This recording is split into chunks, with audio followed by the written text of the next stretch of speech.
Bienvenue sur Africa 24 pour cette nouvelle édition du journal. Au sommaire d'émission en Libye du vice-premier ministre Awad el-Barassi. Il a affirmé ne pas disposer des pouvoirs suffisants pour exercer ses fonctions. Le président américain Barack Obama a achevé sa mini-tournée africaine au début du mois de juillet par la Tanzanie. Cette tournée marque-t-elle un nouveau départ dans les relations entre les États-Unis et le continent africain? Pour en parler avec nous sur ce plateau, Omar Harouna, directeur général de Good Works International, une entreprise américaine de conseil. Et enfin, manifestation dans la nuit de samedi à dimanche d'une dizaine de milliers de partisans d'Ennahda en Tunisie. Ils soutiennent la légitimité de leur parti politique quand d'autres réclament leur départ du gouvernement. En Libye, le Premier ministre Ali Zaidan avait annoncé la semaine passée qu'il entendait remanier son cabinet et réorganiser le gouvernement afin de faire face à la crise que traverse la Libye. Le vice-premier ministre Awad el-Barassi lui a en quelque sorte coupé l'herbe sous le pied puisqu'il a démissionné. Il a affirmé ne pas disposer des pouvoirs suffisants pour exercer ses fonctions. C'est un coup dur pour le gouvernement de Ali Zaidan en Libye, puisqu'il avait promis d'avoir des gens de compétences il y a quelque temps et qu'il met d'abord la question de sécurité en premier plan et aussi les réformes administratives et économiques. Sauf que maintenant, avec la démission de M. El-Barassi, le gouvernement Zaidan encaisse un coup dur dans sa volonté de combattre les groupes extrémistes. Sachant que ces derniers temps, depuis la fin de juillet et maintenant, il y a des attaques systématiques contre les opposants, mais aussi contre les institutions étatiques comme le ministère de l'Intérieur ou l'armée. Les groupes armés en Libye, notamment à l'est, côté de Benghazi, font craindre des moments très durs à venir pour le gouvernement d'Ali Zaidan.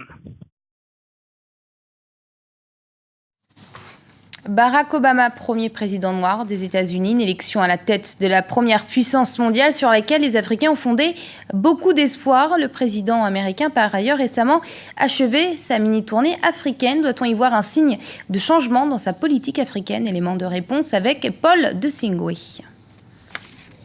En 2008, Barack Obama devenait le premier président noir des États-Unis. Dès lors, l'Afrique entière applaudissait ce changement qui incarnait pour elle admiration et espoir. Durant son premier mandat, la politique du président Barack Obama n'a pas accordé une grande place à l'Afrique. Ce n'est qu'au cours de son second mandat que le président américain a effectué une tournée en Afrique.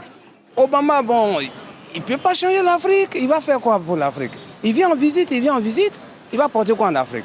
C'est un président des États-Unis qui vient visiter un président américain qui vient en visite en Afrique.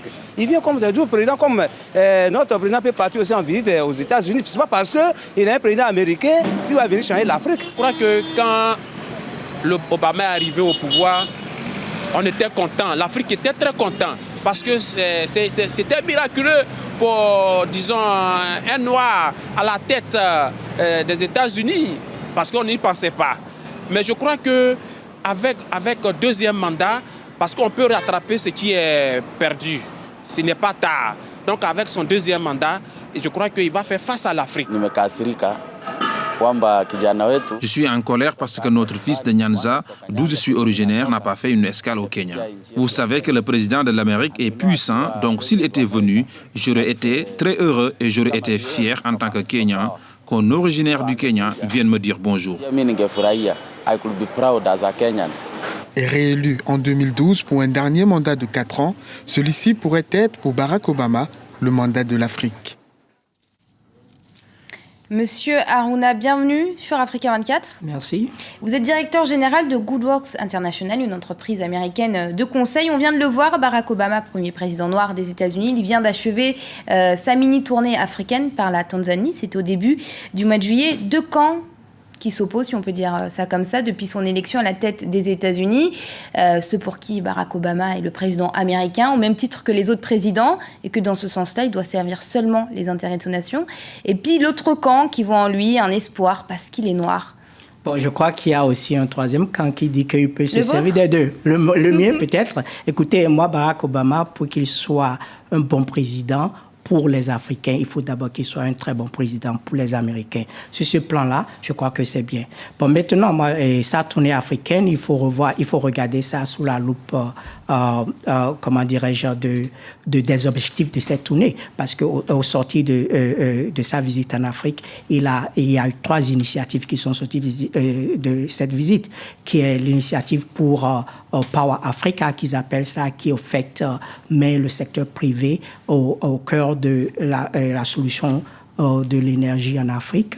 Bon, il y a aussi, comment dirais-je, ce qu'ils appellent comme réinvestir dans les institutions démocratiques en Afrique. Le troisième, à laquelle personne ne fait attention, mais qui est plus important, c'est son initiative YALI, qui, au fait, parle d'encourager les jeunes leaders africains avec cette initiative où il amènera la première année 500 jeunes leaders africains à Washington dans les universités pour les former sur tous les plans, et puis plus tard 1000. Donc ça, c'est là où il faut voir que c'est une politique de longue durée.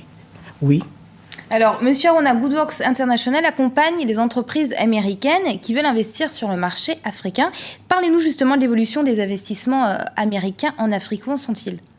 En fait, les investisseurs américains en Afrique sont en progrès maintenant. Je sais qu'au début de la crise, dans les années 2008 et 2009, il y a eu peut-être une baisse de l'approche américaine vers l'Afrique, mais je crois que ça a repris parce que ça a augmenté de 51%. Le fait est qu'on ne le voit pas sur le terrain parce qu'ils sont concentrés uniquement sur 3 pays en Afrique. Justement, parlez-nous de la répartition géographique. Quels sont ces 3 pays ? Et il y a le Nigeria et l'Angola, évidemment l'Afrique du Sud. Pour les deux premiers pays que j'ai cités, le Nigeria et l'Angola, et c'est évident, la raison est très évidente, c'est l'énergie, c'est le pétrole.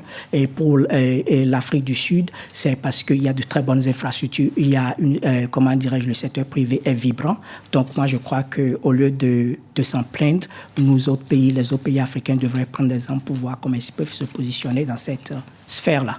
Alors très rapidement, Monsieur Harouna, vous êtes donc directeur général de Goodworks International, vous êtes américain, d'origine béninoise. On peut clairement dire que vous avez réussi aux États-Unis, mais est-ce qu'en tant que béninois d'origine, ça n'a pas été un peu plus compliqué ? Je ne crois pas, parce que quand on va aux États-Unis, c'est déjà le pays des rêves. Donc, ce que les Américains appellent le psyche, la mentalité est déjà là pour vous aider parce que vous êtes motivé. Donc, au-delà de ça, oui, je crois que quelque part, je remercie Dieu.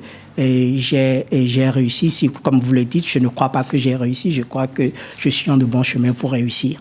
Donc, oui, ça n'a pas été très difficile. J'ai eu beaucoup de chance. Et l'essentiel pour moi, c'était que j'avais l'objectif que, quel que soit ce que je faisais aux États-Unis, j'allais aider l'Afrique. Et parce que j'avais cet objectif, donc j'ai eu le courage d'accomplir ce que je fais en ce moment. Alors, on vous souhaite bonne continuation, Monsieur Harouna. Merci d'avoir accepté notre invitation. Je rappelle que vous êtes directeur général de Goodworks International. Merci. En Tunisie, après une semaine marquée par des manifestations anti-Ennahda, le parti au pouvoir, leurs partisans se sont massivement mobilisés dans la nuit de samedi à dimanche. D'un côté donc Ennahda et ses soutiens, et de l'autre leurs détracteurs qui appellent à la démission du gouvernement, une éventualité rejetée par le Premier ministre Ali Larayed. Camille Sari, notre éditorialiste, nous en dit un peu plus sur la situation. Les islamistes au pouvoir en Tunisie ont organisé une manifestation massive pour répondre aux appels à la démission du gouvernement. Donc ils ont utilisé tous les moyens, y compris les mosquées, les SMS, ils ont envoyé des messages un peu partout. Ceux qui s'opposent à Ennahda ont aussi légitimement le droit de s'interroger sur les liens entre ce parti islamiste et les salafistes qui ont assassiné l'opposant Mohamed Brahmi ainsi que M. Chokri, et puis qui fomentent une vraie guérilla à la frontière algéro-tunisienne. Donc c'est quand même une situation qui est ambiguë. Et ce journal a été préparé par l'ensemble de la rédaction. Merci pour votre fidélité. Dans un instant, une nouvelle édition d'information sur Africa 24.